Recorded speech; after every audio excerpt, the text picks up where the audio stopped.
One of the one of the very interesting fossils is a thing called Tigilites. Tigilites is a worm burrow, vertical burrow, and it's found in Cambrian and Ordovician rocks, and it's been well known since early in the last century.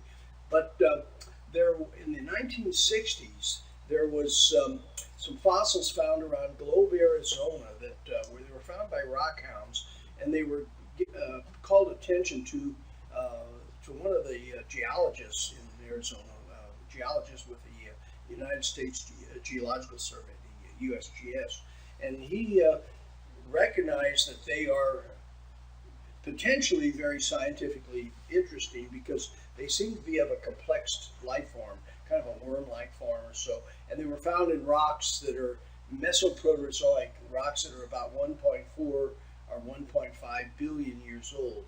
This geologist realized that this was potentially a very scientifically valuable fossil and wrote it up in a paper and submitted it to the powers that be, called referees in scientific literature, the people that decide whether a paper is worthy or not to enter the scientific literature. And they decided that no, it wasn't, because this type of fossil could not occur in rocks that old.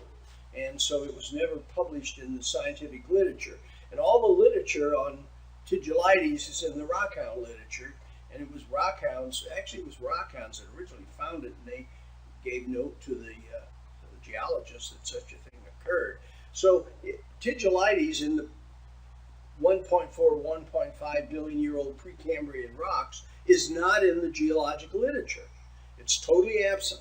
Tigilites is a Paleozoic fossil. I mean, it's been in the literature for about over 100 years, but as occurring in very, very ancient rocks, which the Tigilites-like specimens from around Globe, Arizona, they're not supposed to exist. The rocks are way, way, way too old to have any fossils like this. Biogenic, they're fossils, but these are found again in rocks about 1.5 billion years old. And notice that's billion with a B.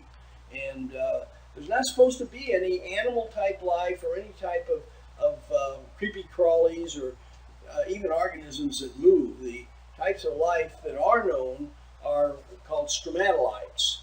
And there's a view currently that there's about 1.5 billion years of what's sometimes called the boring billion, that the only life on the Earth was stromatolites. And the whole stromatolite issue we can get into, because it's a problematic one. It wasn't until the 1960s that stromatolites were accepted as being what they are, evidence of biogenicity, evidence of life. But the real early ones were considered to be, again, pseudofossils, because they were in rocks that were too old to have any life in, supposedly.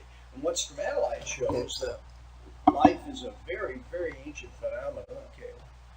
Here's a couple of examples of Tigilites.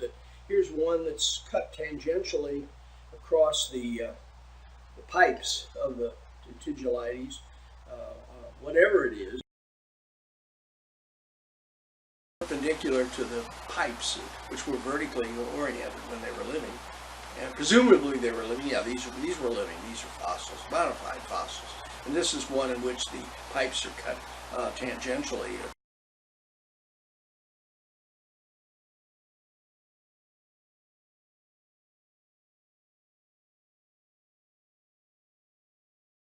By rockhounds over about a decade and a half. But the specimens have been widely distributed, but they're not in the scientific, they're not in museums, they're not in formal academic presentation of fossils, because these are types of life that are not supposed to exist this far back into geologic time.